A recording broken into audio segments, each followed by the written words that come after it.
بسم اللہ الرحمن الرحیم. السلام علیکم ناظرین. چکوال پریس کلب کے لائیو اسٹوڈیو میں آپ کو خوش آمدید کہتے ہیں. ناظرین, جراثیم کش ادویات اب ہماری زندگی کا حصہ بنتی جا رہی ہے. اس کا فائدہ کم اور نقصان زیادہ ہے. ہم نے معمول بنا لیا ہے کہ مچھر مار سپرے ہو یا کوئی اور مسئلہ آیا ہے تو ان ادویات کا اتنا زیادہ استعمال کرتے ہیں کہ ہماری صحت خود خطرے میں پڑتی جا رہی ہے. WHO نے 2015 میں اس حوالے سے وارننگ جاری کی کہ اگر ان عادات کو قابو نہ کیا گیا, ان معاملات کو سیدھا نہ کیا گیا تو انسانی صحت پر بہت مضر اثرات مرتب ہوں گے. اب اچھی بات یہ ہے کہ کم سے کم اس کا ادراک جو مختلف ادارے ہیں, جو حکومت ہے, اس کو بھی ہو گیا. اور اسی سلسلے میں آج چکوال میں آگاہی ہفتے کا آغاز بھی ہوا ہے اور اس حوالے سے آج ایک سیمینار کا انعقاد ہوا جس میں شرکاء کو بتایا گیا کہ یہ جو بایوٹکس ادویات ہیں اس کا استعمال کس طرح کرنا ہے اور ضرورت سے زیادہ استعمال وہ انسانی صحت کے لیے کتنا خطرناک ہے.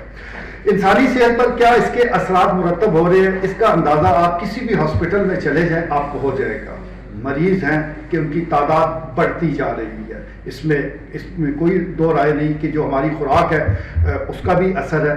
اس کے علاوہ جو ادویات کے معاملات ہیں یا صحت کی جو سہولیات ہیں یہ بھی ایک معاملہ اپنی جگہ, لیکن یہ جو ادویات کا استعمال اور خاص طور پر بایوٹکس جو ادویات ہے اس کا بہترین استعمال ہی اصل وجہ ہے جس کی وجہ سے ہماری جو صحت ہے آئے روز خراب ہو رہی ہے.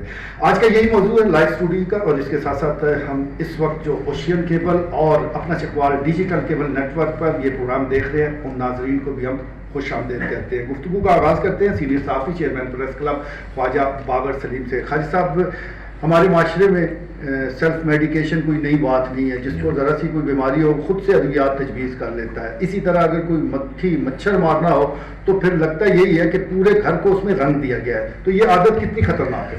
اس میں میر صاحب اب یہ ایک بات سامنے, یہ آپ اگر یورپ اور ان کے آپ لوگوں کو دیکھیں تو ان کی عمریں بھی زیادہ ہیں اور ان کی صحت بھی بڑی ہے. تو اس میں اب یہ جو جدید تحقیق ہوئی ہے, انسان بذات خود اپنا ایک ڈاکٹر ہے. اگر وہ سارا یہ اپنے معمولات زندگی اس انداز میں سارا کھانا پینا رہن سہن کوئی اس کی اگر اس کے مطابق اگر بنا لے تو یہ کئی بیماریوں سے محفوظ اپنے آپ کو رکھ سکتا ہے. تو ابھی یہ چونکہ ابھی یہ لیبارٹریاں آپ دیکھیں ادھر چکوال میں, یہ میں کہتا ہوں یہ بلو ایریا بن گیا پنڈی روڈ پر, اور ایک بڑی سے بڑی لیبارٹریاں جو ہیں نا اس وقت اس لائن میں نظر آ رہی ہیں. ٹھیک ہے, گو یہ عام آدمی کی پہنچ سے دور ہیں یہ ٹیسٹ کیا, مگر یہ حکومت کو بھی چاہیے کہ یہ اس حوالے سے اگر لوگوں کی زندگیوں کا اگر یہ ریاست کی ذمہ داری ہے کہ وہ بنیادی جو صحت کی جو سہولتیں ہیں وہ اس کی فراہمی کو یقینی بنائے. تو بہرحال یہ اسپتال عالی شان تو کر دیا گیا ہے ڈسٹرکٹ ہیڈ کوارٹر اسپتال. تو یہ ابھی آپ کل دیکھیں 3 ڈائلسس مشینیں. اس کا مطلب یہ ہے کہ یہ آگے ایک موقع یہ تھا کہ 3 شفٹوں میں ادھر یہ ڈائلسس ہو رہا تھا اور بڑا لوگوں کو ریلیف مل رہا تھا. تو اب یہ 6-7 مشینیں اور بالکل کام یہ تقریباً ٹھپ ہو گیا تھا. تو اب یہ ڈپٹی کمشنر نے یہ اپنے طور پر ایک مخیر میر جعفری صاحب ہے, وہ 1 کروڑ روپیہ دیکھو لوگ دیتے ہیں. اگر کوئی اچھا لوگوں کو ریلیف کی بات ہے, انسانیت کو کوئی سہولت دینے کی بات ہے, تو ادھر چکوال میں لوگ ایسے موجود ہیں. تو بہرحال یہ 3 مشینیں, تو اس کا مطلب یہ ہے دیکھو 2,500-3,000 4,000 روپیہ ڈائلسس پہ لگتا ہے. تو یہ اگر سرکاری اسپتال میں ایک پرچی پہ, اور یہ میں سمجھتا ہوں بہت بڑی سہولت ہے. تو یہ ایسے کام کرنے کی ضرورت ہے. ماہر ڈاکٹروں کی پہلے ہی کمی ہے ادھر اسپتال میں, ماہر ڈاکٹر لگائے جائیں. اور یہ خاص کر دل کی بیماریوں کے حوالے سے یہ ایک بڑی بدقسمتی ہے ابھی تک. تو یہ کم از کم وہ ایک ٹیکہ آ گیا تھا وہ جو 24 گھنٹے جو ہے نا لو ریلیف دیتا ہے, تو بندہ پنڈی پہنچ جاتا ہے. تو وہ بھی ٹیکہ ادھر کارڈیالوجی کے حوالے سے دل کی تکلیف ہو تو وہ بھی لائف سیونگ ایک جو ایک فیسلٹی ایک ڈسٹرکٹ ہیڈ کوارٹر پہ ہونی چاہیے. تو وہ بھی ایسے نہیں ہے. تو یہ ایک بڑی ضرورت ہے کہ یہ جراثیم کش کے علاوہ لوگوں میں اویئرنیس پیدا کر کے اور عملی طور پر لوگوں کو ادھر اسپتالوں میں سرکاری اسپتالوں میں عمومی شکایت یہی ہے, ڈاکٹر اگر ہفتے میں 1-2 دن ہے تو دوائیاں نہیں ہیں. تو ایک عجیب و غریب مطلب ہے یہ دور دراز علاقوں میں لوگوں کو یہ ہیلتھ کے حوالے سے, اور ذرا چکوال میں